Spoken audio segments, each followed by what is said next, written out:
kick off the earnings season. Of course, the entire technology sector is expected to deliver muted numbers this time around. But let's find out from Girish Pai, the head of research at Nirmal Bang Instl Equities, who joins in with his expectations. Girish, good morning. More than this quarter's numbers, I'm interested to know what your expectation is as far as the FY18 constant currency guidance is concerned. And if the company decides to stop giving guidance, perhaps because of, uncertainty, etc., how do you think the market could take that? Yeah, so officially my view on guidance is that they're probably going to come out and give a guidance of 8 to 10% in constant currency terms. But having said that, I think the way the stock has moved in recent times indicates that probably the number could be lower than that. The street's expectations are anywhere between 6 and 9%.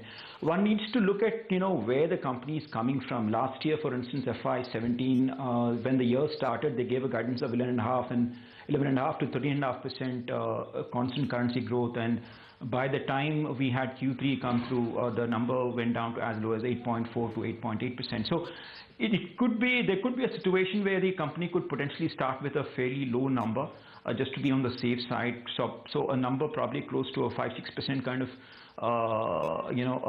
number could potentially come through, which is what I think the stock is currently pricing in at this point in time. So don't be too surprised if that kind of a number does come through. So right now, officially, my number is 8 to 10%.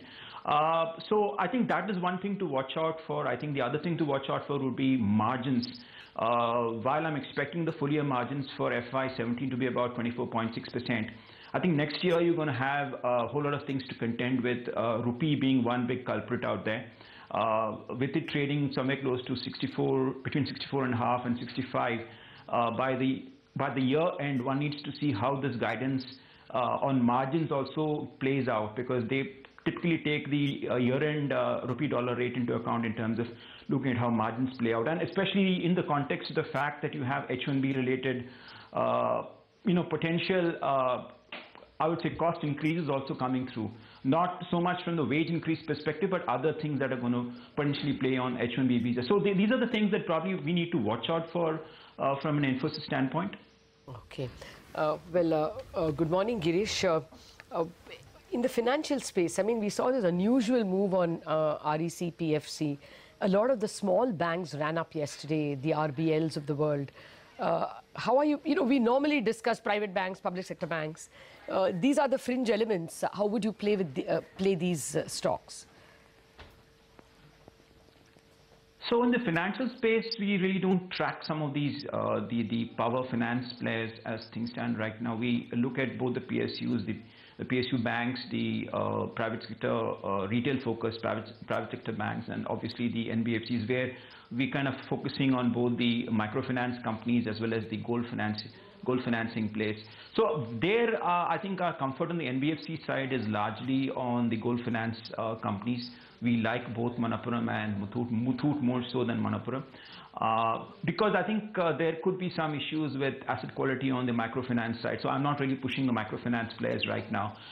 There, I think the fact that they have fairly strong collateral and the way the gold price has been moving in dollar terms, I think is giving a source of comfort.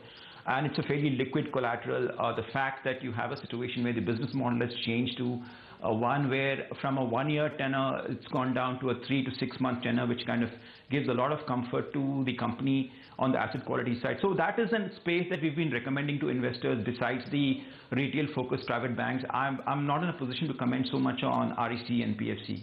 Okay. Just coming back to the discussion on Infosys, the stock has underperformed the entire sector this year. I think only Tech Mahindra has performed worse than Infosys this year. Do you expect that underperformance to continue? Yes, so I think one is obviously they started with a fairly robust guidance number, and they've had to cut it down through the course of the year, which has kind of impacted investor sentiment. Obviously, the whole ruckus around executive compensation, the severance package given to the previous CFOs also played on the minds of investors.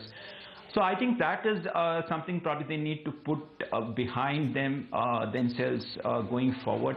Also, we need to see some kind of move on capital return to shareholders. We've seen TCS come and make a statement on that. We've seen HCL Tech come and make a statement on that. Recently, they've made some changes to the Articles of Association which would help them do a buyback. So I'm not sure whether in this board meeting that they're going to have tomorrow, they're going to announce a buyback or not. But I think a buyback is imminent, and probably a regular buyback, something similar to what Cognizant has been doing, has kind of announced, where something like 75% of the free cash flow of the US entity will be used to do a buyback on a regular basis. Something like that should be put out by the company to keep the stock price up. If they do come out with that kind of statement, probably there could be some kind of bottom in place for the stock. Otherwise, I think the stock could potentially fall from here, especially in the context of where the INR is. That's a big worry for me. And the fact that H1B rules could get tightened further. There's been a little bit of tightening in the recent past. I think those things could potentially change if the legislations which are there in the US Congress get cleared and there is a minimum wage requirement that is kind of put in. Then I think the game could potentially change. The margins could fall far more than what the street is currently anticipating. So those are things that one need to watch out for. And if some of those things do pan out, some of the H1B related changes do come out, and your rupee remains at 65, 60, 66 or 67 or thereabouts, I think the margins could potentially fall, and we could probably see flat INR EPS numbers from Infosys over the next couple of years if those things do play out. Right. Girish, we'll have to leave it at that. Thank you very much for preparing.